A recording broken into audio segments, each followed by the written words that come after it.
Hi everybody, this is Michael Hildebrand and I'm your host on the Sleeptrust podcast, where I'm talking about how to gain back trust in your ability to have a superb sleep again. In this week's episode of the Sleeptrust podcast, we are going to talk about how bad relationships can actually destroy our sleep.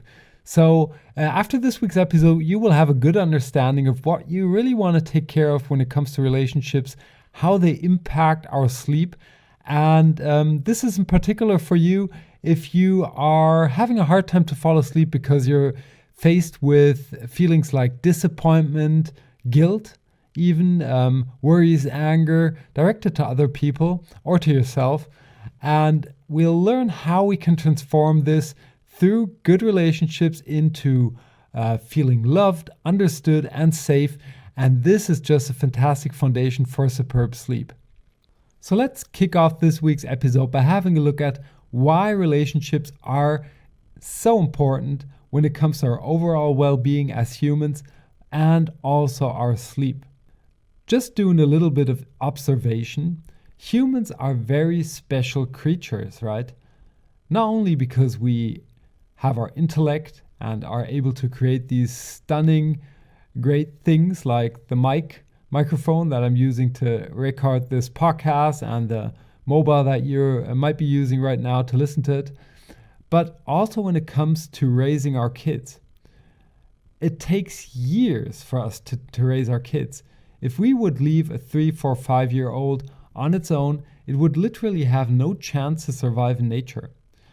From our very youngest years on, we have to be able to rely that our parents will take the responsibility, protect us, feed us, and take care of us. So it's really baked into us. It's essential. It's so important that we couldn't survive without.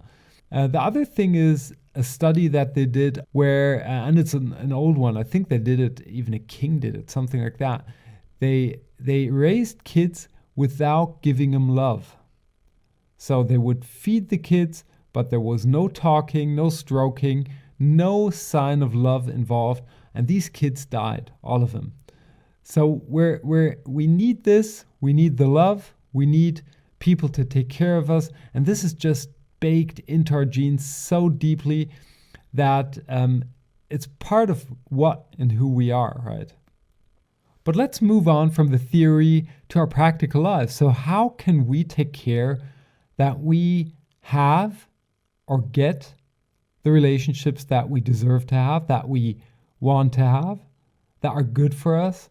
How can we discover if there are people that we are having relationships with that are not good for us? And what can we do to improve the situation if we notice that things are going wrong at some point? And this question is honestly, it's not easy to answer. There are so many books on this topic, so you're not going to get a full-blown solution here. This is more an inspiration to check if your relationships are serving you. So essentially, what I personally do is to look if people that I spend my time with are taking away energy from my life, or are they adding up to it? And you can easily feel that, right? You meet with people and you just know after a half an hour with this guy, this person, I'm just feeling exhausted.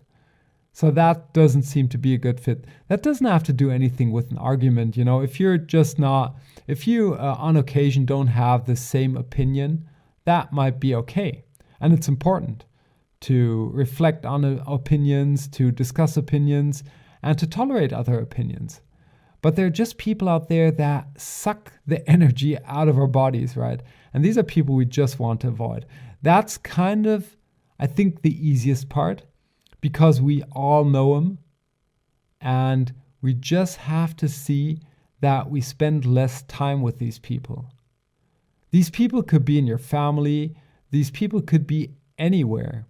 And you don't have to kind of shout at them or don't pick up the phone when they ring, but you don't have to pick it up every time either.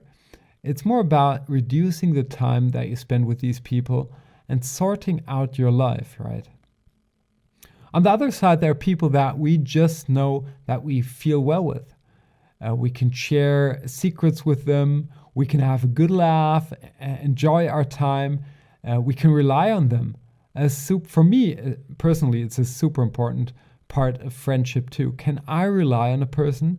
Is this person there when I need him or her? And that doesn't mean, constantly reaching out for help for stupid stuff. But do I know that this person, if I give him or her a call and say, okay, look I really need your help now, will he or she show up? We all kind of have a good feeling for this, mostly. Sometimes you'll be wrong. That belongs to life too, and you'll be disappointed. That might be a thing. So that's, just looking at myself. Disappointment is a really hard thing for me. That can be something that can truly break my sleep. If I'm disappointed of somebody, it feels like really bad. Just like, how could this happen? How could this person disappoint me? I was so sure that this was not going to happen. I would have done everything for this person and now he or she's not even doing this.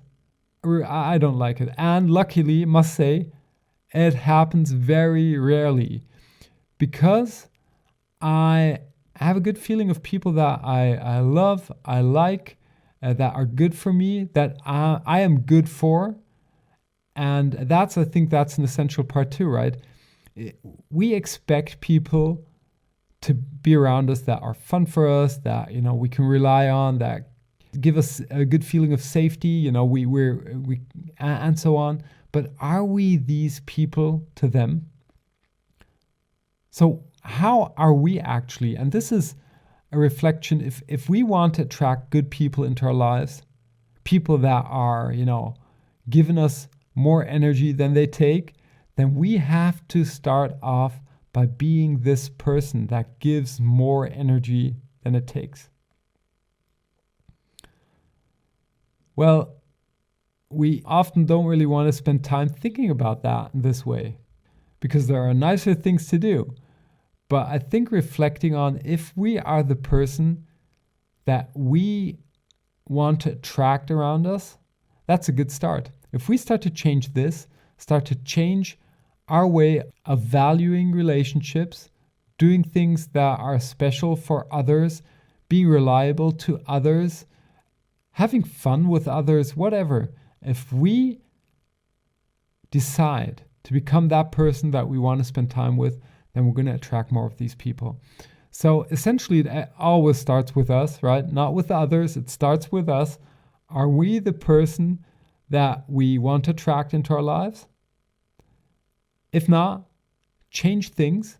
We have to change things. Life is constant change. Constantly, we're trying to get better as human beings. So start here, and then you will see the magic happening. Other people will get attracted into our lives. We will spend more time with these that give us energy, less time with the ones that pull the energy out of our bodies, suck it out of us, and our lives will improve. So now that we talked about relationships, how we can check and prove our relationships, what we can do to improve these relationships, what we should do time-wise with people or not, let's have a look at how this actually impacts our sleep. Because I think it's obvious that it's impacting our well-being, our overall well-being, but it has a direct impact to our sleep. So first off, if we are surrounded with people that we don't have good relationships to, we're just going to have more worries, we're going to have more stress, more anxiety, more anger, all of these feelings. And those feelings promote stress, those feelings promote racing minds and will give us, or can at least give us, a hard time to fall asleep, right? That's just the very straightforward, no fluff, nothing approach. That's a simple reason. And the same is true for ourselves. So we didn't really talk about that. If we're not able to maintain a high quality, 100%, 10-point relationship to ourselves, then it's going to be hard to find a relationship to somebody else that has a higher quality than we're able to give ourselves. So that's a thing we should think about too, and might also be related to feeling guilt. which is not a sleep promoting state. So these are the straightforward reasons, but let's have a look at a guy called Maslow. Years ago, he figured out, he put together a hierarchy of needs when it comes to human beings. And he did so by creating a pyramid that is built out of 5 blocks. And these blocks all build up on each other and they represent our human needs. So it starts off with basic needs, which are the physiological needs. So we have to have enough food, water, and rest to be able to turn to the next level on the pyramid, the next block, which are the safety needs. So as long as we don't have enough to eat, we will put away the safety needs and put ourselves into danger to get enough to eat, right? That's what it means. So as soon as we've got the safety in place, it already moves on to relationships, right? So it's about our friends, our intimate relationships. That's the next important thing to us. We have to keep that in mind. As soon as our basic needs, our physiological needs like food, water, sleep are fulfilled, and the safety needs are fulfilled, it moves on to the relationships. That's how important this is for human beings. And after that, we get to the esteem needs, so our prestige, feeling of accomplishment, and then it goes to fulfilling ourselves, self-fulfillment needs. That's kind of the top of the pyramid. And I think there are also pictures where it goes on to spirituality above that, but that's not part of the Maslow pyramid. Now let's have a look at the relationship. What happens if we are in bad relationships? So we have friends, but we can't rely on them. They're sucking our energy out of our bodies. Our intimate relationship isn't fulfilling. This has an impact on our safety needs. Right below, right? It goes backwards too. It's not a one-way show. So if we can't rely on the people that we think or should trust, because they're our tribe, our self-picked tribe nowadays, then our safety needs are not fulfilled. We don't know when they're going to turn away from us. Maybe at a point where we really need them in our lives, right? And that will not give us a good feeling of safety. So if the safety needs are scratched and we're not feeling safe, that can easily draw back to our sleep, right? Because a good deep resting sleep is just better to have in a safe environment, right? We're not afraid that we're going to get eaten from that tiger. We can just lay down, rest, and get up when we feel that we're refreshed and not out of a fear that we might die. So that's, if we're looking at the Maslow pyramid, that's how that works. And that is why it is so important to get that relationship part in order if you want to sleep good and well. And before we close up this session, I just want to share another couple of things that went through my mind when it comes to checking if people are good for me. So everybody, we should all do that and ask ourselves, are people that I am surrounding myself with, are they good for me? So essentially, I always check, do these people support my growth? And that's a big one. If you want to change things in your life and people are kind of talking you out of it constantly, making things bad that you're doing, that's not good. People want you to feel stuck. That's not a good relationship. These people are thinking of themselves, literally. They're afraid that somebody is more successful than them, and that's not a good state to be. And these are people I don't want to surround myself with, and you shouldn't either. So check that. If you're changing things for the better and people are trying to pull you back, not very good to have them around you too long. They're not bad people, and they're not doing it to be bad. It's just not good for you. The second thing, are people reliable? If I have the feeling that people are not walking their talk, if they're telling me they're going to do something for me and they don't do it, it's just not a good sign. We don't have to be holier than the Pope, but you get a good indication for people. You know, some people are just a little bit sloppy. That's it. No problem with that. But you know that if something important shows up, they're going to be there. That's great. For others, you kind of have the feeling that you know it might not be the case. And these are people I don't want to have in my inner circle. So my bullseye, I want to have people I can rely on, and that's cool. I want to have people I really resonate with, tolerant people typically, open-minded people, and so on. That's just a space where I feel very well. So that's the thing that, I like to have and see in other people too. So these are things that I typically watch, and you might have your own criteria, and that's good. Just get aware of those criteria and check if people are meeting them, and check if you are meeting those criteria too. Super important, because we've often got such a big blind spot when it comes to ourselves. At least I know I have. So it's kind of one thing that I, from time to time, really try to see what am I doing right now? What is my role being in this? If somebody, if there's some kind of emotional mess going on, what was my role, and so on. So these are very important things, super essential. Relationships are so essential. They're basically part of step number 6 out of my 9-step coaching program, out of the mind. And when we walked through the mind block a couple of weeks ago, I literally forgot to mention. So that's why we've got this podcast. So that was the good benefit for me forgetting this. But it's an essential part of step number 6, where we're talking about the mind, to bring people from low energy levels, getting bad sleep, back to superb sleep and high energy levels that go with them. So definitely think about this, check it out. It's not a lot of work. Sit down for half an hour, close your eyes, think about your closest friends. What relationship do you have? How do you feel when you meet them? And then you're going to have a good feeling of which people you want to spend more time with, and maybe also find a couple of people where you want to reduce the time that you're going to spend with them. Maybe there's somebody new going to show up that gets into that inner circle. So it's all, life is motion and change, and that's good, right? So you've got the choice to move on and say, I'm not going to, evaluate my friendships. They're just there.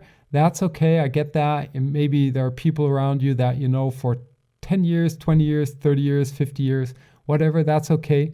But if something that I said today resonates to you, makes sense, or, don't take my word for true, think about it, check out Maslow, check out other sources out there, and start to evaluate your relationships and really try to bring these things into order and see how your overall well-being will raise.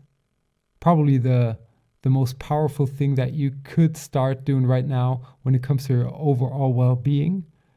And as a result, if you're, if worries, anger, these emotions are keeping you from falling asleep, you will have a good chance to get an improvement in that area of your sleep too. And that's what we're talking about here, right? And with that, let's wrap up this week's episode of the Sleeptrust podcast. If emotions like disappointment, anger, worries, or even guilt are keeping us from falling asleep at nighttime, then it might be a good idea to check our relationships. Especially the 5 people that we spend the most time with should be on a high, reliable, trustful, loving relationship level. If you find people in your inner circle that suck out energy out of your body, then think about decreasing the time that you spend with these people and increase the time with people that are good for you. Looking at the Maslow pyramid, having good, reliable friendships and a loving, intimate relationship will help us to feel safe, and feeling safe will help us to fulfill our basic need of having a good night's sleep. And with that, I hope you enjoyed this week's episode of the Sleeptrust podcast, and that you tune in next week when we are going to talk about sleeping tablets. So until then, have a superb sleep. Hey there, and thanks for listening to the Sleeptrust podcast. I hope you've enjoyed this episode. If you want to get further information on this podcast or material that will help you to gain back your sleep trust, please check out sleeptrust.eu. That's sleeptrust.eu, where you will get lots of information around sleep. And here comes some legal stuff. Everything on this podcast is my opinion only, so do not take it as an advice, as I am not a doctor, nor have I considered your personal situation. If you feel that you need medical advice, please consider getting an appointment at your doctor of trust. If you want to give me any kind of feedback on this podcast, feel free to email me at podcast@sleeptrust.eu. I hope you tune in again next week, and until then, have a good sleep.